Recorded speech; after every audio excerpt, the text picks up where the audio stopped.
महाराजा अनंगपाल तोमर इतिहास का ऐसा राजा जो आज जातियों के विवाद में घिर चुका है, जिसमें जाट और राजपूत अहम हैं।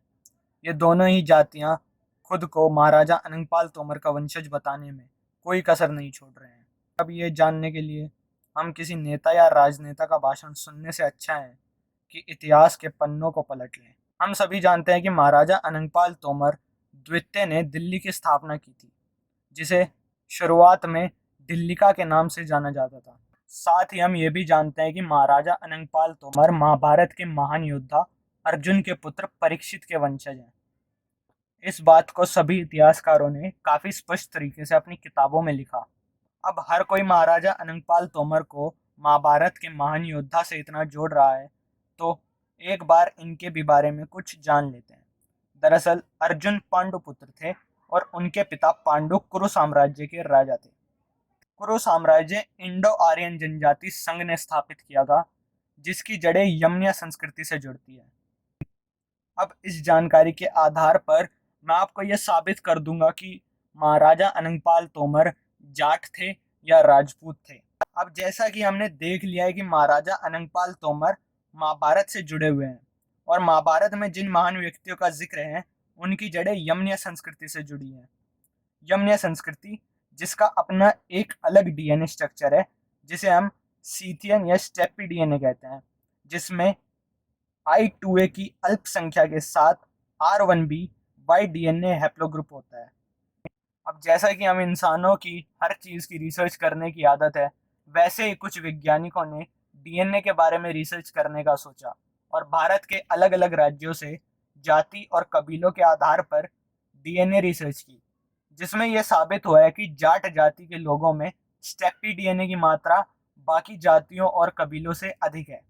यानी कि जाट जाति के लोग सबसे करीबी वंशज हैं इंडो आर्यन जनजाति संघ के। अब अगर हम महाराजा अनंगपाल तोमर की वंशावली को देखें तो उनके और राजा परीक्षित के बीच सैकड़ों राजाओं का फर्क है, लेकिन उसी वंशावली को अगर हम ध्यान से देखें तो वहाँ एक राजा जीत राम का जिक्र हुआ है, जिनके नाम के साथ स्पष्ट तरीके से जाट शब्द जुड़ा हुआ है, जो एक बार फिर साबित करता है कि महाराजा अनंगपाल तोमर तोमर जाट थे। यानी कि इतिहास हो या विज्ञान, दोनों ने ही महाराजा अनंगपाल तोमर को जाट साबित किया है।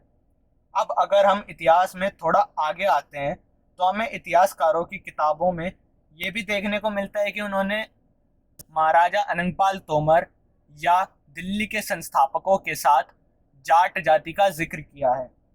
जैसे कि मथुरा गैजेट में तोमर वंश को जाट बताया गया है और सौंक की खुदाई के बारे में लिखी किताब एक्सकेवेशन एट सौंक में भी दिल्ली के संस्थापक को जाट बताया गया है। यानी कि विज्ञान हो या इतिहास, दोनों ने ही महाराजा अनंगपाल तोमर को जाट साबित किया है। पर आज भी राजपूत और अन्य जातियां उन्हें अपना बताती है, लेकिन उनका ये झूठ अब पकड़ा जा चुका है। ये देखो दिल्ली सरकार का एनसीईआरटी का उन्होंने लिख के दिया है कि राजपूत के उनके पास कोई भी सबूत नहीं है। जहाँ जाटों ने जात पात छोड़कर सभी पूर्वजों को भारत का पूर्वज बताया, कि हमने तो महापुरुष कर दिए पूरे देश के नाम। वहीं राजपूतों ने अपने राजाओं की प्रशंसा करते वक्त उनकी जाति को बार बार बताया।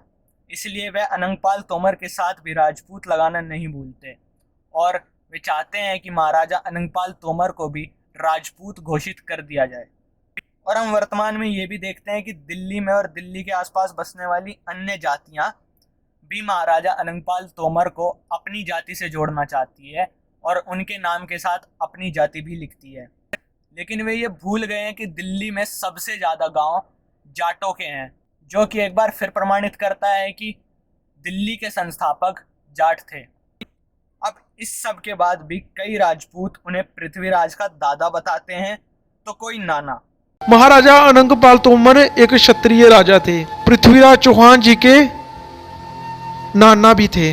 लेकिन पृथ्वीराज के दादा का नाम अर्नो राजा देखने को मिलता है और उनकी माता कालाचूरी साम्राज्य की राजकुमारी थी, जिस साम्राज्य का तोमर वंश या कुरु साम्राज्य से कोई संबंध नहीं मिलता और ना ही कालाचूरी साम्राज्य में किसी राजा का नाम अनंगपाल देखने को मिलता है। तो इस आधार पर तो राजपूत झूठे साबित हो जाते हैं कि पृथ्वीराज का महाराजा अनंगपाल तोमर से कोई खून का रिश्ता था। अब कुछ राजपूत आ जाएंगे और बोलेंगे कि एनसीईआरटी में भी महाराजा अनंगपाल तोमर को राजपूत बताया गया है, तो एनसीईआरटी की उस बात को भी मानो जहां वो मुगलों को महान शासक बताती है। अभी भी वक्त है, अपनी गलती मानो और सुधर जाओ, नहीं तो तुमने हाल मुगलों का भी देखा है और अंग्रेजों का भी। इंदिरा का हाल मत भूलना। राम राम।